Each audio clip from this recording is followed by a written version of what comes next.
What if one day the world as we know it comes to an end? What if humanity's worst nightmare, a nuclear war, becomes a reality? Imagine it. The immediate aftermath is a scene of unparalleled devastation. Cities, once bustling with life, are reduced to rubble in the blink of an eye. Millions of lives, snuffed out in an instant. Infrastructure, painstakingly built over centuries, crumbles under the immense power of nuclear energy unleashed. But this is only the first wave of destruction. Then comes the nuclear winter, a chilling period of darkness and cold that blankets the Earth. The skies darken as smoke and dust from the explosions block out the sun's light. The fallout, radioactive particles that rain down from the sky begins to contaminate the land, the water, the very air we breathe. It's a bleak, desolate landscape, a stark contrast to the world we once knew. The initial horror is just the beginning. As the dust settles, the true nightmare begins. After the initial devastation, what comes next? How does humanity survive in a world turned to ashes? In the aftermath of a nuclear war, survivors face a harsh reality. Radiation sickness begins to take hold, causing nausea, weakness, and hair loss. As the days wear on, the lack of food and clean water becomes apparent. Those fortunate enough to find shelter in the early days must then contend with the societal breakdown. Law and order disintegrate as the fight for survival intensifies. Communities are fractured and trust becomes a scarce commodity. In this dire situation, every individual is faced with the primal instinct of survival. Over time, long-term health effects start to surface. Cancer rates skyrocket, birth defects increase, and genetic mutations become more common. The nuclear war has not only destroyed the world as we know it, but also fundamentally changed the genetic makeup of the survivors.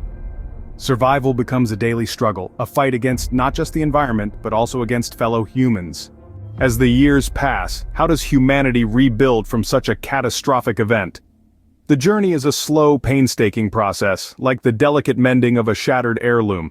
Society, once fragmented, begins to coalesce again, piece by piece. The process of rebuilding is not merely physical but also social, political, and psychological. New governments emerge from the rubble, rising like phoenixes, their forms shaped by the crucible of their shared experience. Order gradually re-establishes itself, not as an imposition, but as a collective need, a shared understanding born of chaos.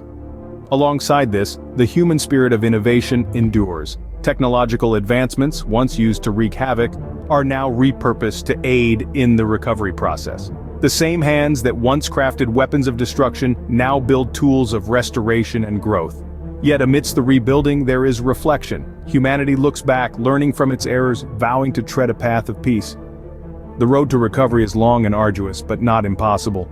Humanity has the potential to rise from the ashes.